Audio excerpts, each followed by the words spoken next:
নমস্কার বন্ধুরা, job Genex YouTube চ্যানেলে আপনাদের প্রত্যেককে স্বাগত। বাংলায় মহার্ঘ ভাতা মামলা সুপ্রিম কোর্টে, এরই মধ্যে ডিএ নিয়ে নয়া আপডেট।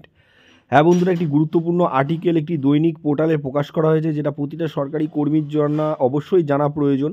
কি বলা হয়েছে বিস্তারিত এই ভিডিওতে আমরা দেখে নেব। ভিডিও ডিটেলসে যাওয়ার আগে আপনাদের বলে রাখবো, যারা চ্যানেলে নতুন প্রথমবার ভিজিট করলেন, চ্যানেলটিকে সাবস্ক্রাইব করে অল বেল আইকনটি বাজিয়ে রাখুন।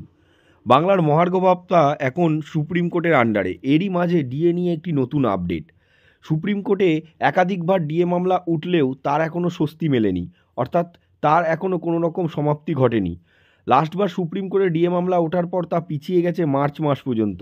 প্রতিবারই ডিএ মামলা সুপ্রিম কোর্টে উঠছে, কিন্তু তা না শোনা হয়েই পিছিয়ে যাচ্ছে। হতাশ হয়ে পড়েছেন রাজ্য সরকারি একাধিক কর্মী ও পেনশনাররা। এরই মধ্যে শোনা যাচ্ছে ডিএ ঘোষণা হতে চলেছে। নতুন অর্থবর্ষের কিছুটা হলেও ডিএ ঘোষণা করবে রাজ্য সরকার। এক্ষেত্রে 3 থেকে 4% ডিএ পুনরায় ঘোষণা করবেন। কেন্দ্র সরকার যেখানে বছরে দুবার ডিএ ঘোষণা করছে, সেখানে বছরের একবারও ডিএ ঘোষণা করছে রাজ্য সরকার। তারই মধ্যে কেন্দ্র সরকার বছরে লাস্ট টাইম ডিএ ঘোষণার পর আন্দোলন আরও তীব্র করেছিল রাজ্য সরকারি কর্মী সংগঠনগুলি। শোনা গিয়েছিল ডিএ ঘোষণা হতে পারে নতুন বছরেই, কিন্তু তা হয়নি। এইবার নবান্নে বৈঠক সেরে তড়িঘড়ি ডিএ ঘোষণা করতে পারেন মুখ্যমন্ত্রী। নতুন অর্থবর্ষে অষ্টম বেতন কমিশন গঠন হবে কেন্দ্র সরকারি কর্মীদের, অর্থাৎ প্রায় অনেকটাই বেতন বৃদ্ধি পাবে কেন্দ্র সরকারি কর্মীদের। তখন ক্ষোভ আরও বৃদ্ধি পাবে রাজ্য সরকারি কর্মীদের।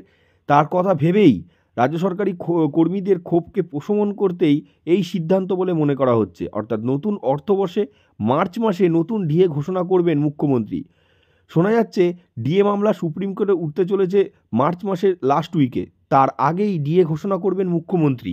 অর্থাৎ নতুন অর্থবর্ষ শুরু হতে না হতেই মুখ্যমন্ত্রী ঘোষণা করতে চলেছেন ডিএ, কিন্তু তা অতি সামান্য, 3 থেকে 4%।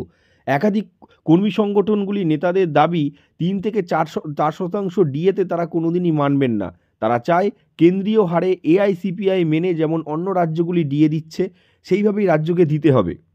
কিন্তু মুখ্যমন্ত্রী জানিয়েছেন তা কোনোভাবেই সম্ভব নয়। এখন দেখার, সুপ্রিম কোর্টে যদি ডিএ মামলায় রাজ্য সরকার পরাজিত হয়, সেক্ষেত্রে কিন্তু কেন্দ্রীয় হারেই ডিএ দিতে হবে রাজ্য সরকারি কর্মীদের।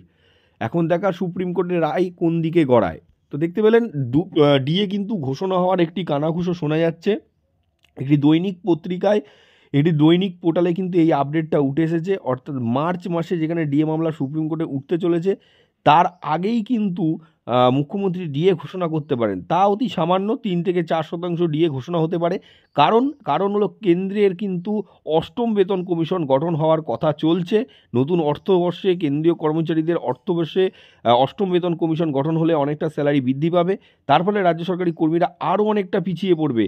তার জন্যই হয়তো এই কিছু সংখ্যক ডিএ ঘোষণা হতে পারে।